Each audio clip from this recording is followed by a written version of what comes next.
Тест нәтижесін тіркеу үшін және өтініш беру үшін ұстаз платформасына кіреміз. Мына жерде папканы тұсын басамыз, иә. Қай жерде бізде айтып тұр, таңдаймыз. Пароль енгіземіз. Фамилия шығады, үстіне басамыз, астына подписать. Ұстаз платформасы ашылды. Енді мына жерде 3 жолақ тұр, 3 сызық міне линия. Осыны басасыз. Результаты ОЗП дейді. Результаты ОЗП-ны басасыз. Ары қарай. Міне мына жерге қысқашаны қойып алайын. Нәтижелерін, ПББ нәтижелерін алу дейді. Осыны басасыз. Мына жерде ТЖК деп тұр.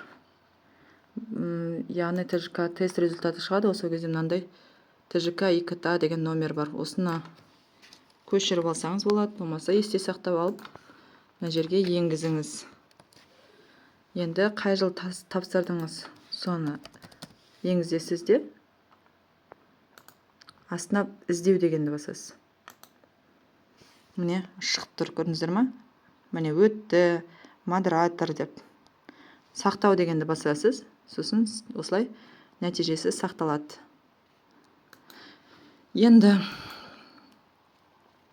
мына жерде жаңартуды бассаңыз жаңартылады. Я материалдар портфолияны бір қарап шығайық. Міне 5 бөлім бойынша білім сапасын қамтамасыз ету. Бірінші білім сапасын қамтамасыз ету, мониторингі сапасы, динамикасы. Мына жерде 5 комиссия мүшесінің 5 сабағы. Ары қарай жетістіктер. Мұнда оқушы жетістігі, астына мұғалімнің, педагогтың жетістіктері тұр. Енді мына жетістіктердің біреуін шетінде мынандай белгіге бассаңыз, файлды қарауға болады және жүктеуге болады. Иә. Одан кейін тәжірибені жалпылау және тарату бөлімінде сізде 3/1 оқу әдістемелік бөлімі толтырылады. 3/2 толтырылады. Мына шетін бассаңыз бұйрықты көруге болады. 3/2 бұл семинарда сөйлеу, баяндама, сөз сөйлеу, жаңа шебер сынып деген сияқты. 3/2 толтырылады. 3/3 міндетті емес. 3/4 жаңағы шығармашылық топтарға, жобаларға қатысу, комиссиялар, қазылар алқасына төрешілікке қатысу. Бұған да бұйрық шығады. Мұны тіркеп мына жерін қарауса болады. Қарап бұйрықты көруге болады. Қарауға, жүктеуге. 3/5 бөлімі бұл зерттеушілер мен мастерлерге салынатын бөлімдер. Ары қарай біліктілікті арттыру курсы. Бұл НОБД-ға енгізсеңіз, міндетті түрде өзі мұндай жерде автоматты түрде шығып тұрады. Енді қосымша сынып жетекші болсаңыз, енгізесіз, болмаса бұл бөлім негізі міндетті емес.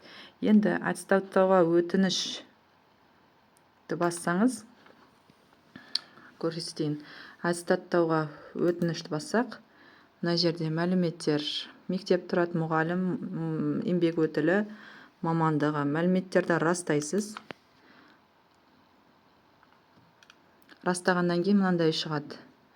Мәлімделген санат модератор, өзіңіз несі санатыңызды таңдайсыз. Мына жерде комиссия мектеп, ПББ өтініш ПББ-мен деп жазасыз да, мәліметтерді растау дейсіз.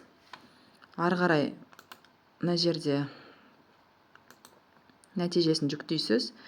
Эссені жүктейсіз. Мына жерде эссені жүктейсіз. Мысалға жаңағы антиплагиаттан өткізген екеуін біріктіріп, одан кейін мынаны галочка қоясыз мына жерге.